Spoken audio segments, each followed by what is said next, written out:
High. It used to be a little creek, and they used to call it Hose Creek.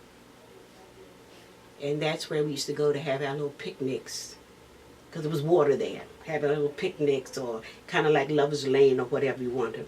And my dad used to say, he said, mm-mm. He said, when I was coming up, he said, you couldn't do that. You couldn't walk around like that. I said, why couldn't you walk around? He said, because the Ku Klux Klan, they be roaming at nighttime. I said, the Ku Klux Klan here? He said, oh yeah, but we knew who they were. He said, we could tell by their voices and by the shapes of their stomachs when they would have those things on. And that scared us to death. Knowing the part, I guess, knowing that you read about it, but you didn't know that you were in the midst of it.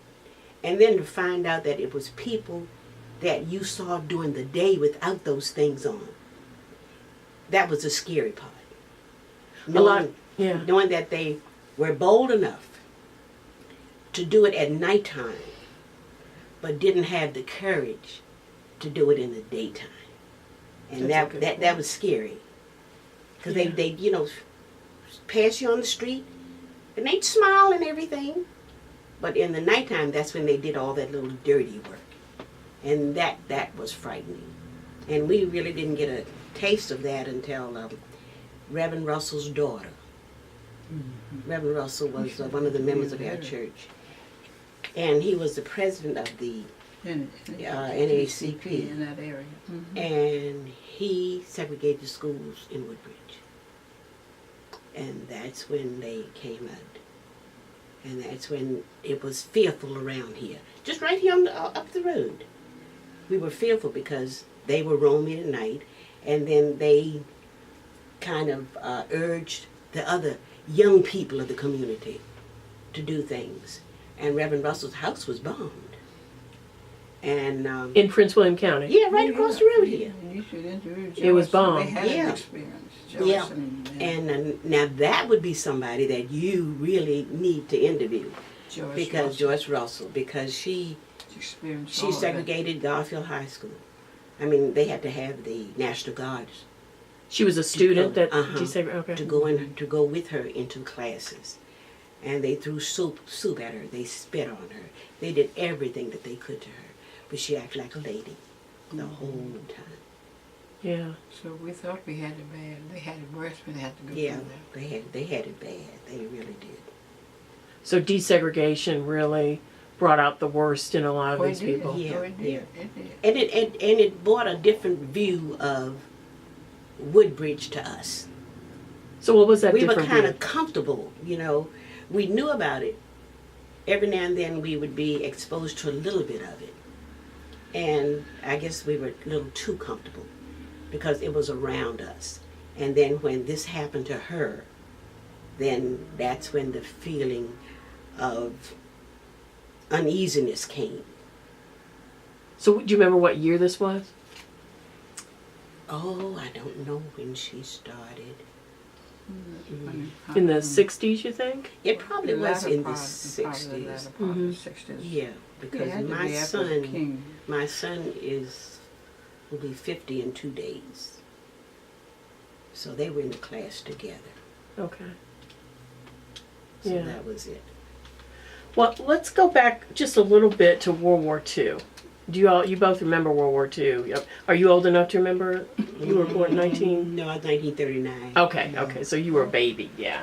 So World War II was in the 1940s. Mm-hmm. Did your dad fight? Did your dad fight in World War II? My father, in 1917, with the First World War, he was just got of age to go. And then the next one, he was too old, so I did my father. And my husband didn't go because of they had the store, and the other brothers were in service. And so he was 17. He was going to Manassas, so he had to come and work in the store. So he didn't get in.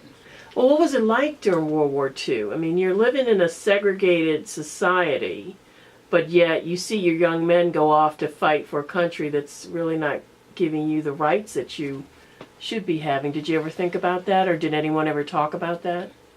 I guess I'm sure that it was talked about in the 1940s. Those were the serious times of my life when my mother and father separated, I remember, so I probably wasn't thinking at that time. My brother got out of service in 1945, and I was living with my Aunt, Ma and Pearl now.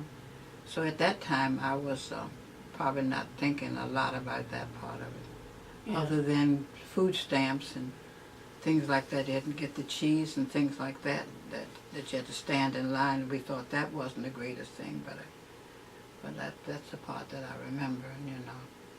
I would say, and my brother was in, so my brother put up his age to go in service reason. He was in there so early, so he got out early.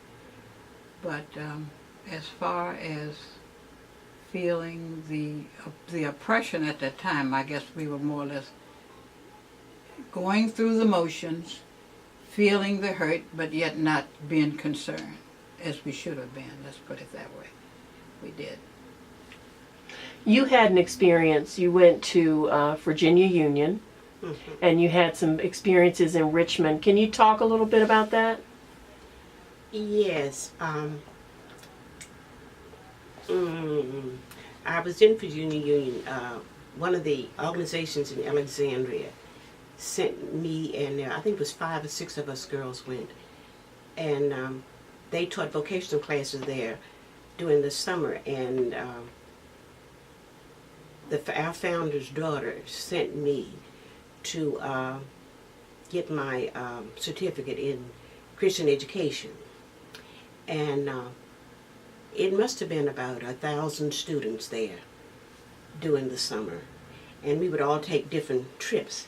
So one day, I think it was 4 of us went down to downtown Richmond, and we had always heard about this store called Tallheimer's, and we went down there, and we walked into the store, and when we walked into the store, 5 black people, we were really children.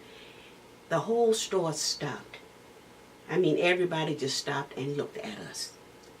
And we didn't think anything about it, and we went upstairs and looked downstairs. And when we looked down, everybody was looking up at us.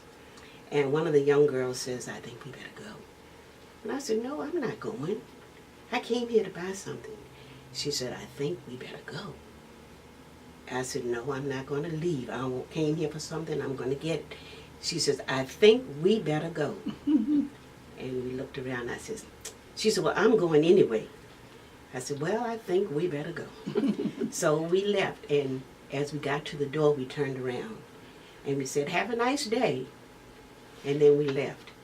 But we were afraid because we didn't know what was going to happen next. And we went straight back to the campus. And then we told everybody back there. They said, "We told you not to go. We told you not to go."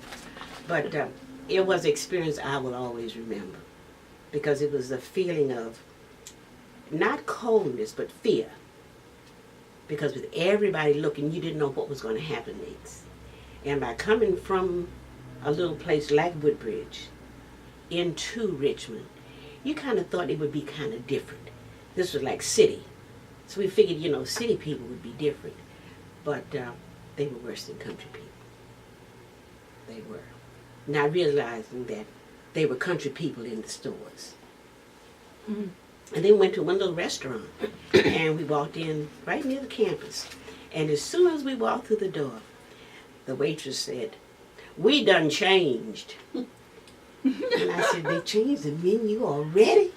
And she said, "No." I said, "Well, you've changed from what?" She said, "We done changed. We don't serve coloreds anymore."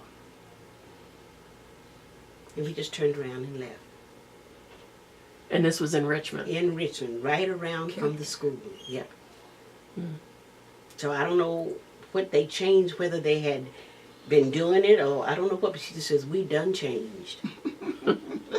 Did you ever have to go to the back door to get a hot dog or hamburger? No, because we didn't go any place else in Richmond. Okay. No. So you just kind of stayed on campus? Yes, we did. We stayed right there. Yeah, yeah. Now, Mother Harris, you came back to Occoquan in the 50s, and you bought a house and lived there, correct? I didn't buy a house. I lived with my husband's family. Okay. Family home. Yeah, I lived there for 9 years, and that's when I think I mentioned this to you, that's when I moved to Occoquan that my husband said to me, see, D.C., you didn't vote like you don't, for the president or whatever. So he said, you're going to vote, you're going to pay your poll tax and vote. I said, what? Then he explained to me how that his father was the only black that really paid poll tax in Occoquan to vote. Now, we sometimes had the right, but we just didn't always step up to the plate to do. That was one of the reasons they say the buses didn't come in the area, because the people didn't vote. How true that was, I don't know, but that's what it's in. The bus did finally come in and pick up the people in Occoquan, like my husband and Madeline, but because he voted. So he stood on the principle that you come in here, now you got to vote. So we paid the poll tax, and we voted there in Occoquan. But I didn't go on the school buses. I just knew about that. Well, Miss Luca told me that her father went to Manassas because he had a place. They used to all meet in front of his store. He had the best ice cream in the world. Is this in Occoquan? Yeah, people came from all over the county to get ice cream from Ogle Harris. He made his ice He cream. made homemade ice cream, and he went to the county and asked them would they send a bus to Occoquan to pick up the children. And the reason they did it was he was a voter, but he was a rich black man in Occoquan. He was considered a rich. He by So- far wasn't so rich, that's if he why had a they little got the business, bus. Yeah. you were, a little well off.